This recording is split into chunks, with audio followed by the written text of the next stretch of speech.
السلام عليكم ورحمة الله وبركاته. ازيك يا حبايبي؟ عاملين ايه؟ ان شاء الله تكونوا بخير. النهارده هنعمل فيديو جديد، هنعمل طريقة العيش الفينو، طريقة سهلة وبسيطة ومميزة وبالتفاصيل كلها. دلوقتي يا جماعة قطعنا العيش اهو زي ما حضرتك شايفينه هاشش ازاي وقطن ازاي وطري طري جدا يا جماعة، حاجة جميلة جدا. دلوقتي هنقول المقادير. معانا نص كيلو دقيق اللي هو القوي بتاع البيتزا، نحط تحتها 10 خطوط.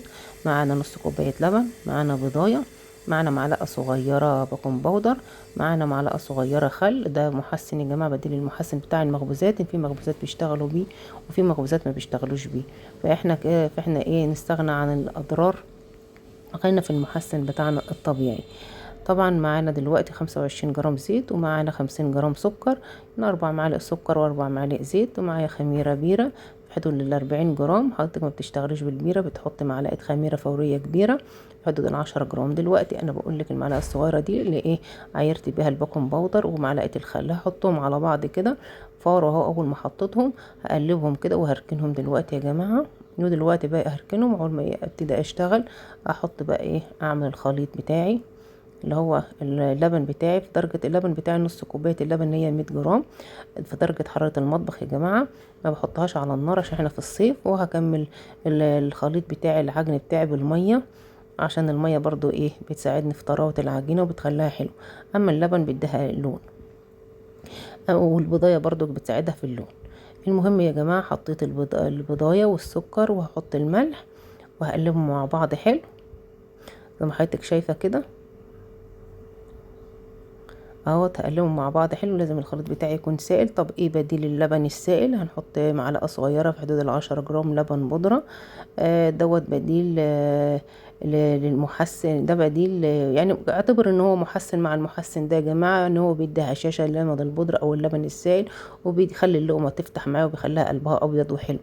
ان الدي بتاعنا الدي اللي هو بتاع البيتزا ده مش اللي هو العرق الشديد. انت جايبه كيلو ب30 جنيه والعرق مش شديد؟ لا مش شديد، دوت دقيق الجلوتين بتاعه مش عالي قوي. الجلوتين العالي اللي هو بيتباع في الافران، وانا هتكلم عن الموضوع ده دلوقتي وهوضح لك كل حاجه. المهم ان انا جبت نص كيلو دقيق اللي هو بتاع البيتزا، وجبت دلوقتي الخليط السائل بتاعي حطيته، واحط دلوقتي المحسن بتاعي، واحط الميه بتاعتي دي. الميه دي من حنفيه يا جماعه، انا ما سخنتها زي ما قلت لحضرتك.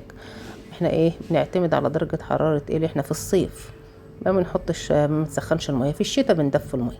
طبعا حطيت هنا ربع كوبايه الميه وايه واللبن بتاعي طبعا والمحسن بتاعي. طبعا الزيت ده بقول لحضرتك هنخليه في الاخر، هنخدم بيه العجينه في الاخر. طبعا ايه انا ايه بعجن كده بالعجان، ولو لقيت الخليط بتاعي محتاج ميه وهو محتاج دلوقتي ميه هحط الميه اللي احنا بنتحكم فيها. بتفرق في العجينه، ايوه بتفرق في العجينه، بتخلي العجينه الجلوتين بتاعها بيبقى شديد وحلو لما نحط الميه بالتدريج. احنا اللي بنتحكم في الميه.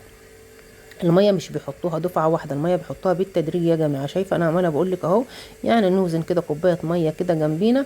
الخليط ده خد معانا 250 جرام ميه بلبن، يعني 100 جرام لبن و150 جرام ميه من الحنفيه، واللبن ايه بدرجه حراره المطبخ. لو في الشتاء بندفيه تمام عشان مش هكرر الكلام تاني. طبعا عجننا فيها كده لمده 10 دقايق كده، عجن حلو كده لغايه ما العجينه فتحت معانا وبقت ناعمه وجميله. هنحط الزيت بتاعنا. الزيت ده في الاخر بنحطه بنخدم بيه العجين.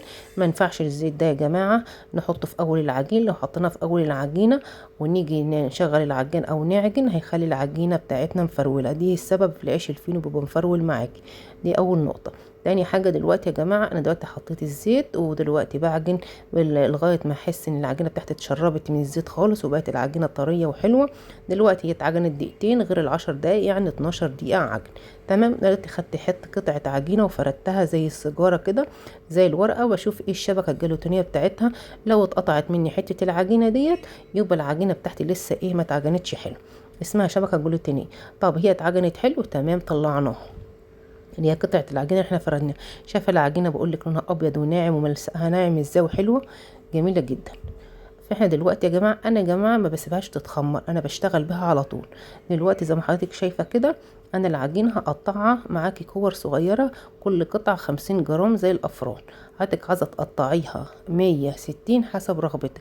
طبعا عندكيش ميزان، هنقطعها في حجم الليمونه او في حجم البضايه ماشي. لو عايزه تقطعها كبير وبحجم السفندية، ده حسب ايه رغبتك تمام.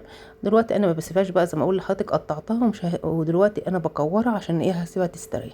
بكورها كده وبقى ايه بلفها كده ايه لف كده عشوائي عادي، مش لازم بالظبط يعني لف عشوائي، ان احنا لسه ايه هنسيبها تستريح شويه.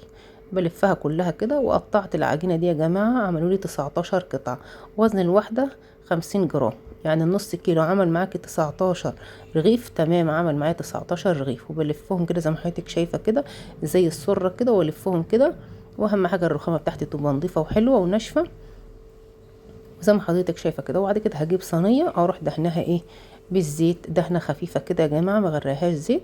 واغطيها بحته ايه بقماشه او بفوطه او بكيس عندي، اي حاجه عند حضرتك. ليه بنغطيها؟ عشان ايه ما تشققش معانا وتفضل العجينه معانا طريه وحلوه. تمام. هنسيبها في حدود بقى، هنرصها دلوقتي في الصينيه. هجيب الصينيه بتاعتها دهنها زيت وهرصها في الصينيه دلوقتي، وهغطيها زي ما حضرتك شايفه كده، وهغطيها في حدود ال10 دقايق. في حدود 10، مش لازم يا جماعه، مش مقياس 10 دقايق، ربع ساعه.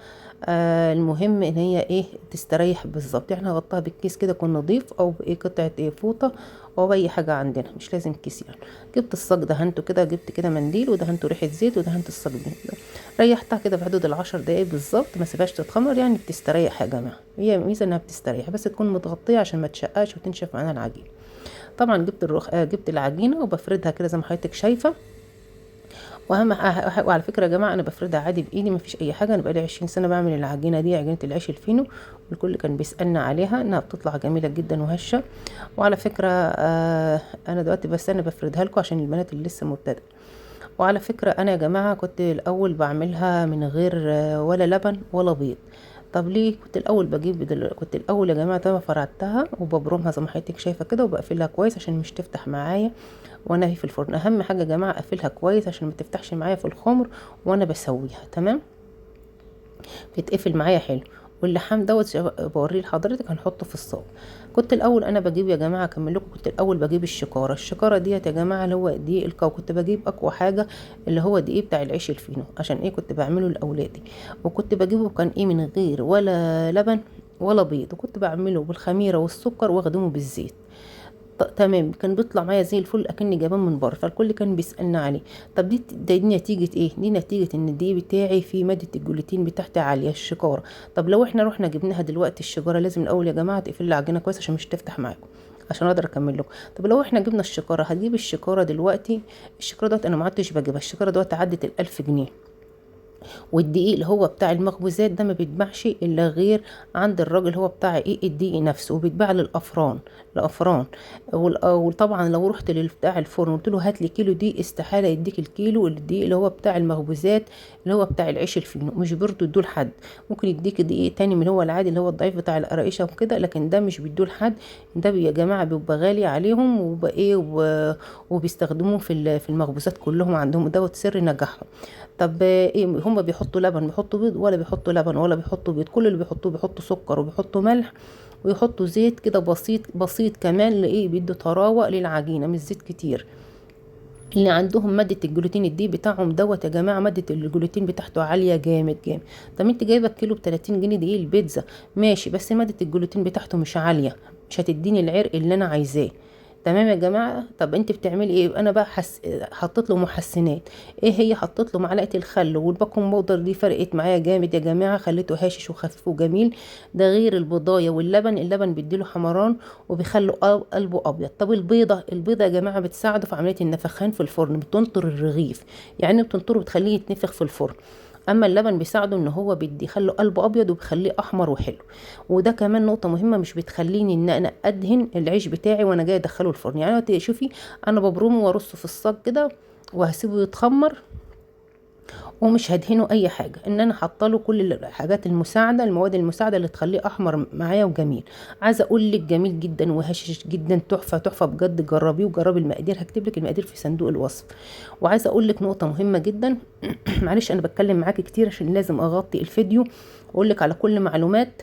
انا عدت الفيديو ده كذا مره. عايزه اقول لك كل المعلومات اللي تخليكي تطلعي تعملي العيش الفينو وانت مغمضه، وفي اسئله كده بتدور في دماغك، فايه انا هجاوب لك عليها كلها. فدلوقتي يا جماعه انا دلوقتي بقى ايه، حطيت رصيته في الصاج، اهم حاجه رصيته دلوقتي في الصاج، وهجيب كيس دلوقتي هدهنه دلوقتي زيت، وهغطي بيه العجينه عشان الجو حر. طب حضرتك دلوقتي انت مش بتغطيه بقماشه بحاجه، لان عندي الجو حر مش مستحمل يا جماعه، فانا هغطيه بكيس دلوقتي، والكيس يكون مدهون عشان ايه لما يجي يتخمر ما يلزقش ايه معايا ايه الكيس في العجينه. تمام.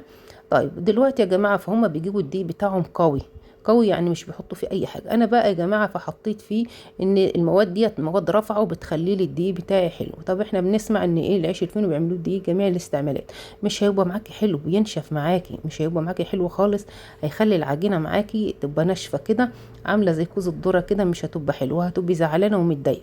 العيب مش فيك، العيب في الدقيق. تمام. عشان الاسئله كلها اللي بتدور في دماغكم مهما تعملي فيه. طب احنا لو عندنا الدقيق بقى الشكاره اللي احنا قلت لك عليها اللي هي معديه ال1000 جنيه ديت، لو انت جبتيها وصدفتي وجبتيها مش هتحتاجي تحطي ولا لبن ولا بيض ولا حاجه، تحطي بس الزيت وهتخدمي بيه العجينه. طب العيش بيفرول مننا، العيش بيفرول منك اهو، دهنت الكيس اهو وسايباه يتخمر اهو، دهنت الكيس عشان ايه لما يجي يلزق في العجينه، عشان لما يجي اغطي بيه ما يلزقش يعني في العجينه زي ما قلت لحضرتك. وعندك انت فوطه اي حاجه ممكن حضرتك تغطي بيها، او طاقه او شال او اي حاجه تغطي بيها تكون خفيفه. بس انا عندي الجو مش مستحمل، فما شاء الله خمرت اهي، وادي الخمر بتاعه اهو يا جماعه. عايزه اقول لك انا دلوقتي هدخله، اهم حاجه دلوقتي بيطلع معاكي ناشف ازاي بقى. دلوقتي يا جماعه انت بيبقى بفرول معاك عشان انت بتحط الزيت في الاول، وممكن تحط بيض وحاجات وتقعدي تبسيه اكنك بتبسي ايه في كعك، ماشي هيطلع معاك احمر، لكن هيبقى مفرول معاكي، مش هيقعد معاك، هيبقى مفرول معاكي.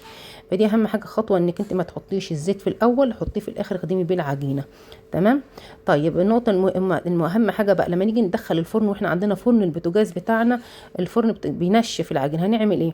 قبل ما الخمر ده ب10 دقايق، قبل العجينه بتاعتك ما تخمر ب10 دقايق، بتروحي تسخني الفرن على درجه حراره عاليه. شايفه العيش بتاعه احمر ازاي وجميل، بتسخنيه على درجه حراره عاليه ال200 درجه، وبعد كده ما تلت ساعه، المهم 20 دقيقه يسخن، وبعد ما بيسخن بتروحي مهديه الفرن 180، وتدخلي العيش بتاعك في الرف الاوسط بتاعك، واخر دقيقتين بتولى. شايفه التسويه بتاعتي جميله ازاي، وانا دهنته بريحه زبده. دهنتيه ليه؟ بتديله لمعان كده عشان انا بصور معاكم، فعايزه ايه اللون بتاعه يعني يظهر حركات يعني. تمام. بس هو ما شاء الله عليه حاجه جميله جدا. عيش فينو عيش فينو يعني. تمام يا جماعه، هفتحه معاكم واوريه. طبعا بتوطيه على 180، وبعد كده بعد 180 بتروحي بقى ايه، تروحي مدخلاه، واخر دقيقتين بتولعي الشوايه، يعني نشغل الفرن قبلها ب20 دقيقه يسخن. اما الفرن العرايش التاني بتدخليه كده وعلى طول ويستوي، اللي هو الفرن اللي ليه انبوبه يعني على طول ده جاهز. لكن الفرن البوتاجاز انت بتسخنيه قبلها ب20 دقيقه عشان ما تيجي تدخلي العيش الفينو ياخد معاكي صدمه، فاهمه؟ ياخد معاكي صدمه يستوي على طول، واخر دقيقتين بتشغلي الشوايه وتهدي الشوايه. السلام عليكم ورحمه الله وبركاته. السلام عليكم. لا تنسوا الاعجاب بالفيديو والاشتراك في القناة تشجيعا لنا لنستمر بنشر المزيد ان شاء الله.